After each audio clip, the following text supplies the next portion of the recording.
Okay class, आइए हम देखते हैं आज लाइन और एंगल्स का एक अगला जो टॉपिक है लीनियर पेयर ऑफ एंगल्स। ठीक है ना, लीनियर पेयर ऑफ एंगल्स क्या होता है, हमने इसके पहले क्लास में एडजेसेंट एंगल्स के बारे में बताया था। ठीक है ना, एडजेसेंट एंगल्स के बारे में आप एक बार थोड़ा सा हल्का सा रिवाइज कर लीजिए। एडजेसेंट एंगल्स में क्या होता है, ये हमको पता है कि दो रेज से एक एंगल बनता है। दो रेज से, सपोज करिए ये ए है, ये ओ है और ये बी है। ठीक है ना, this is called angle AOB। ठीक है ना, और इसी में से अगर एक रेज और ऐसे निकल गया तो अब ये AOB दो एंगल्स में डिवाइड हो गया। एक एंगल AO, यहाँ पे अगर कोई पॉइंट हम डी ले लें तो ये एंगल AOD हो गया और ये एंगल DOB हो गया। ठीक है ना, इन्हीं को कहते हैं एडजेसेंट एंगल। एक एडजेसेंट एंगल्स में मैंने बताया था कि एक कॉमन वर्टेक्स O होता है और एक कॉमन आर्म OD होता है, और दो नॉन कॉमन आर्म होते हैं। कौन कौन से, एक OA होता है और एक OB होता है। इन्हीं दो नॉन कॉमन आर्म की सारी कहानी है, थोड़ा सा इसी को समझिएगा। अगर ये दोनों, जैसे मान लो कि ये जो दो आर्म है, ये ऐसे कुछ बना हुआ है। ठीक है ना, और इस पे कोई एंगल्स इस तरीके से है तो ये एंगल बन जाता है कुछ इस तरीके से, सपोज करिए। ठीक है ना, एक और कोई पेन रहता तो मैं बताता। ठीक है ना, ये ठीक है ना, ये एंगल है। ठीक है ना, ये इस तरीके से, और इसके बीच से एक और डिस्क निकली है तो दो एंगल बन गया। अगर यही दोनों नॉन कॉमन आर्म बिल्कुल बनते बनते बनते बनते एक स्ट्रेट लाइन में चली जाए, एक स्ट्रेट लाइन में चली जाए कुछ इस तरीके से, यही दोनों, ध्यान से देखिएगा, AOB, हमने इस एंगल की इस रेज को बिल्कुल स्ट्रेट लाइन में ट्विस्ट कर दिया। ठीक है ना, ये स्ट्रेट लाइन, यानी क्लास स्ट्रेट लाइन बन गया दो, और यहां से ये जो कॉमन आर्म है हमने ऐसे इसको रहने दिया, ऐसे ही रहने दिया OD। ठीक है ना, तो क्लास बस यहीं पे adjacent angles linear pair angles बन जाता है जब इसका OA और OB, नाम तो अपने हिसाब से कुछ भी रख सकते हो, OA और OB जो दो कॉमन जो दो नॉन कॉमन आर्म है वो बिल्कुल स्ट्रेट लाइन पे आ जाए, और ये जो कॉमन आर्म है वो क्या बनाएगा, यहाँ भी दो एंगल बनाएगा। ठीक है ना, तो तुम लोग सोचोगे कि अरे तो इसमें भी वही चीज हो रहा है, इसमें भी वही चीज रहा है, तो इसमें और इसमें डिफरेंस क्या है। बिल्कुल सही बात है, डिफरेंस दे देते हैं। अब यहाँ पे देखो, जैसे मान लो कि एडजेसेंट एंगल्स में क्या होता है, जैसे मान लो कि ये पूरा एंगल AOD अगर 60 डिग्री का हो गया और इसका एक एंगल 20 डिग्री का होगा, तो हम 60 में से 20 माइनस करेंगे तो ये 40 डिग्री आएगा, दूसरा वाला। ठीक है ना, ये वाला। अगर ये 10 डिग्री हो गया और ये पूरा एंगल 60 डिग्री है तो ये 30 डिग्री हो जाएगा। ठीक है ना, ये एडजेसेंट एंगल्स की इस तरीके से डिफिनीशन होती है। लेकिन लीनियर पेयर में क्या होता है, ये पूरा का पूरा जो एंगल होता है वो 180 डिग्री होता है। लीनियर पेयर वाला जो एंगल होता है, यानी ये इस तरीके से, तुम्हें पता है ये 180 डिग्री स्ट्रेट लाइन पे, स्ट्रेट लाइन पे हमेशा कितने डिग्री का एंगल बनता है, 180 डिग्री का एंगल बनता है, तो ये 180 डिग्री का एंगल हो गया। ठीक है ना, तो अब देखो, अगर ये 20 डिग्री हो जाएगा तो ये कितना हो जाएगा, 160 डिग्री हो जाएगा। ठीक है ना क्लास, तो लीनियर पेयर वाले जो एंगल्स होते हैं हमेशा 180 डिग्री के बनते हैं, हमेशा 180 डिग्री के बनते हैं। ऐसे क्वेश्चन में पूछा जाता है कि अगर एक लीनियर पेयर का एंगल है, लीनियर पेयर में एक एंगल अगर 60 डिग्री का है तो दूसरा एंगल कितने डिग्री का होगा। अगर एक 60 डिग्री का होगा तो दूसरा बताओ कितने डिग्री का होगा, 180 माइनस 60 डिग्री का होगा, यानी 120 डिग्री का होगा। अगर एक एंगल 70 डिग्री का है तो दूसरा एंगल कितने डिग्री का होगा, 180 माइनस 70 डिग्री का होगा। ठीक है ना, यानी लीनियर पेयर में ये वेल नोन है कि जो लीनियर पेयर वाले एंगल्स बनते हैं वो हमेशा 180 डिग्री के बनते हैं। अगर उनमें से हमको एक एंगल पता हो तो दूसरा एंगल हम निकाल सकते हैं। तो लीनियर पेयर के ये दो एंगल हैं कौन, एक एंगल है AOD, जिस तरीके से इसमें था AOD एडजेसेंट एंगल की ही तरह, और दूसरा हो गया DOB चाहे BOD। एंगल एक हो गया AOD और दूसरा हो गया BOD, एंगल BOD। क्लास बस यही है लीनियर पेयर। लीनियर पेयर और एडजेसेंट एंगल, एडजेसेंट एंगल्स जो बनते हैं this is not compulsory to make 180 degree, but in a linear pair angle it is compulsory to make 180 degree angle on the vertex, ठीक है ना। अब हम आते हैं वर्टिकल अपोजिट एंगल पे। वर्टिकल अपोजिट एंगल्स क्या होते हैं, तो थोड़ा सा फ्लैशबैक में आओ। वर्टिकल अपोजिट एंगल के लिए हमने बताया था इंटरसेक्टिंग लाइंस, ठीक है ना। When two lines they are intersect to each other, तो these are called the intersecting lines, ठीक है ना। जैसे मान लो कि एक लाइन ये AB हो गया और एक लाइन यहाँ पे सपोज करो CD हो गया, और ये अगर किसी वर्टेक्स O पे कट करता है तो इसको क्या कहते हैं, पॉइंट ऑफ इंटरसेक्शन। ये छोटे छोटे जो टर्म है ना, छोटी छोटी जो डिफिनीशन है, हमेशा अपने माइंड में बना के रखो, ठीक है ना। तो अब यहीं पे इंटरसेक्टिंग लाइन से ही कहानी शुरू होती है वर्टिकली अपोजिट एंगल्स की। जैसे दो लाइन है, ये दोनों एक दूसरे को क्या करती हैं, कट करती हैं। तो देखो इसमें कितने एंगल्स फॉर्म हो रहे हैं, ठीक है ना। हमको दिख रहा है यहाँ पे ये एक एंगल फॉर्म हो रहा है, एक ये एंगल फॉर्म हो रहा है, एक ये एंगल फॉर्म हो रहा है, एक ये एंगल, यानी there are 4 angles form, 1 2 3 4 angles form, ठीक है ना बेटा।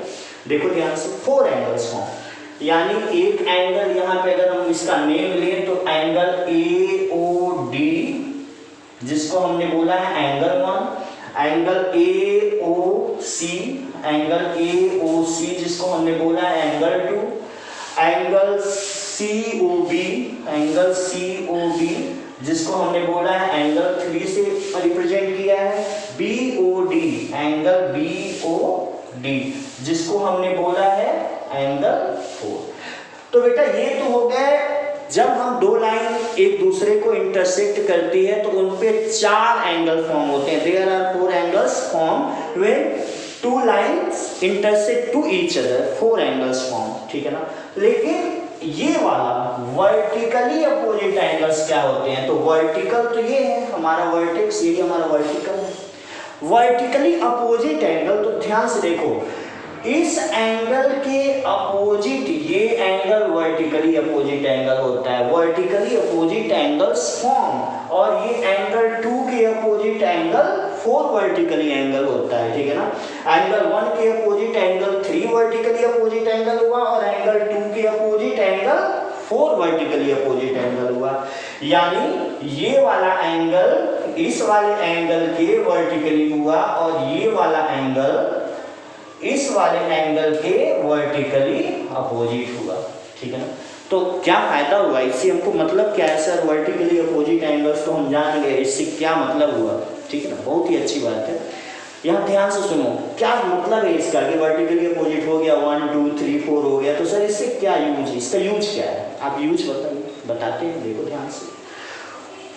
When 2 lines intersect to each other, then vertically opposite angles are equal to each other. Means angle 1 is equal to, यहाँ पे लिख देते हैं, angle 1 is equal to angle 3 and angle 2 is equal to angle 4. ये मतलब होता है। Means अगर हमारा ये एंगल 60 डिग्री का है तो ये वाला एंगल कितने डिग्री का होगा, 60 डिग्री का होगा।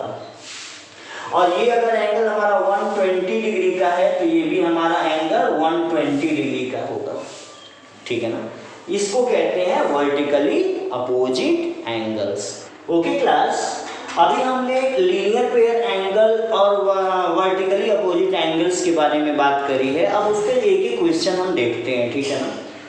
पहले हम देखते हैं इस फिगर को, ठीक है ना। इस फिगर में देखो तो ये जो बना हुआ है this is called the linear pair angles, ठीक है ना। लीनियर पेयर एंगल्स बिल्कुल ध्यान से देखना। This is a straight line और यहाँ पे एक कॉमन आर्म है जो इस स्ट्रेट लाइन पे आके फॉल करती है, गिरती है। तो जब किसी स्ट्रेट लाइन पे कोई आर्म आके गिरती है तो यही कॉमन आर्म होता है किसके लिए, इस लीनियर पेयर या एडजेसेंट एंगल्स के लिए, ठीक है ना। तो यहाँ पे जब स्ट्रेट लाइन है तो इसको एडजेसेंट एंगल्स ना कह के लीनियर पेयर एंगल्स कहते हैं, ठीक है ना। तो देखो ध्यान से, कह रहा है कि एक एंगल हमारा 4x डिग्री है और दूसरा एंगल हमारा 2x डिग्री है, तो you have to find the value of x। तो हमको इस x की वैल्यू निकालनी है। तो बहुत ही सिंपल क्वेश्चन है, ध्यान से देखो। एंगल्स का जब क्वेश्चन करते हैं तो किस तरीके से क्वेश्चन को सॉल्व करते हैं। यहाँ पे एक हम यहाँ पे नेम दे दिए A, O, B and C। तो कैसे लिखेंगे? We know that क्या क्या हम जानते हैं? Angle AOC plus angle BOC, angle AOC plus angle BOC is equal to 180 degree. भाई क्यों ऐसा होता है? क्यों ये 180 डिग्री होता है? ऐसा इसलिए होता है क्योंकि ये है linear pair angle. This is called a linear pair angle. Okay, so AOC plus BOC is equal to 180 degree. Okay, अच्छा, तो AOC है क्या? AOC इज 4x डिग्री और BOC क्या है भाई? 2x degree. तो ये दोनों मिलके कितना हो जाएगा? 180 डिग्री। जब हम किसी क्वेश्चन को लिखते हैं या सॉल्व करते हैं ज्योमेट्री में, तो जैसे एंगल AOC और BOC 180 हो गया ना, तो किस प्रॉपर्टी से हुआ है हमको उस प्रॉपर्टी का नाम लिखना जरूरी है। अगर नहीं लिखोगे तो यहीं पे मार्क्स तुम्हारा थोड़ा सा कट जाएगा, ठीक है ना। तो यहाँ पे देखो 4x plus 2x is equal to 180 degree, तो यहाँ पे 6x degree is equal to 180 degree. तो लीनियर इक्वेशन तुमने पढ़ा है, तो x degree is equal to 6 इधर चला आएगा तो 180 डिग्री डिवाइडेड बाई 6 और ये हो जाएगा कितना? 30 डिग्री। ठीक है ना क्लास? x की वैल्यू कितनी हो गई? x की वैल्यू कितनी हो गई? 30 डिग्री हो गई, ठीक है ना। इसका मतलब कि अगर यहाँ पे हम x की वैल्यू पुट करें तो ये वाला जो एंगल होगा 32 जा 60 डिग्री हो जाएगा। यहाँ पे 32 जा 60 डिग्री हो जाएगा और ये 34 जा x 30 है ना, तो 34 जा 120 डिग्री हो गया। देखो 4x और 2x 120 और 60 मिलके कितने डिग्री का हो गया? 120 और 60 180, ठीक है ना। इसी तरीके से हम ये क्वेश्चन सॉल्व करते हैं, ठीक है ना। अब आते हैं हम इस वाले फिगर में, ठीक है ना। इस वाले फिगर में आते हैं, यहाँ पे आप नोट कर लीजिए इसको, ठीक है ना। यहाँ पे थोड़ा इरेज करना पड़ेगा थोड़ा सा, बस। इस वाले फिगर में आते हैं तो एक एंगल दिया हुआ है, ध्यान से देखिए। ये है वर्टिकली अपोजिट एंगल्स हैं। क्यों वर्टिकली अपोजिट एंगल्स हैं? क्योंकि यहाँ पे देखिए, यहाँ पे सीधा सीधा दो लाइन एक दूसरे को इंटरसेक्ट कर रहा है यहाँ पे, तो ये वर्टिकली अपोजिट एंगल्स कहलाते हैं, ठीक है ना। यहाँ पे देखिए, ठीक है।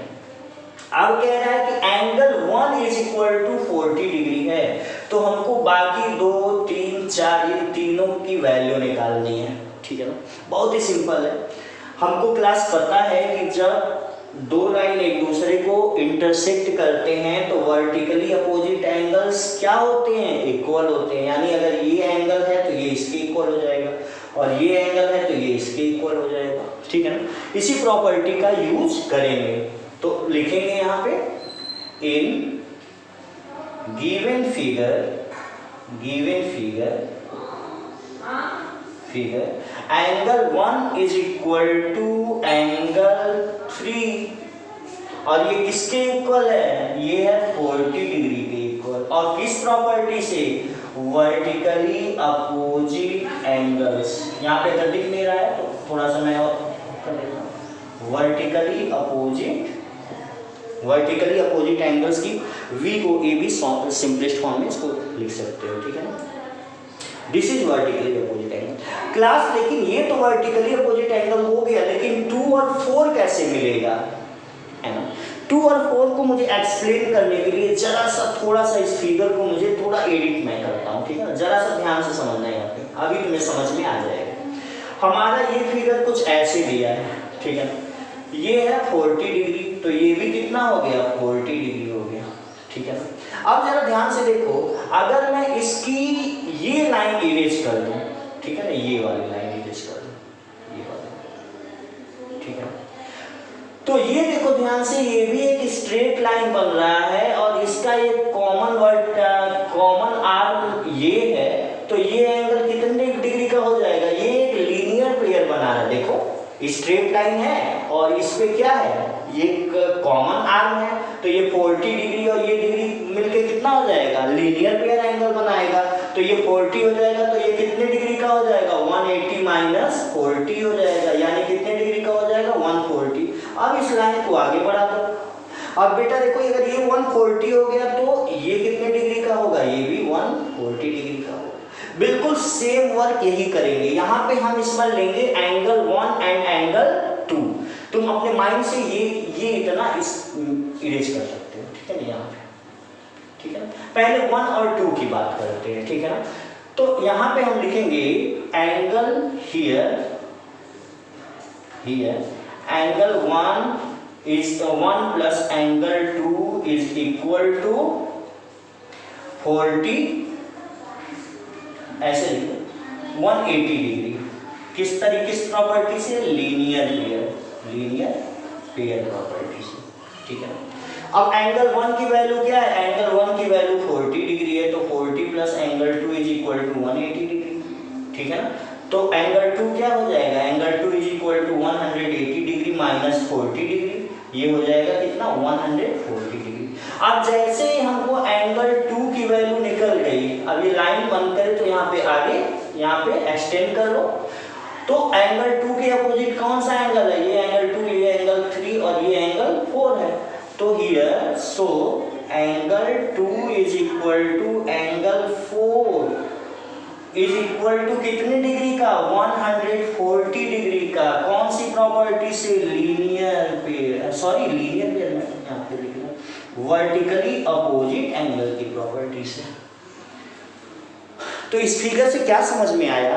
अगर कभी भी वर्टिकली अपोजिट एंगल्स में कोई एक एंगल अगर दिया हो, कोई एक एंगल दिया, फिर से समझ लो, इसीलिए मैं कई बार एक्सप्लेन कर रहा हूँ, आप छोटे बच्चे हैं इसलिए नहीं समझ पाते हैं।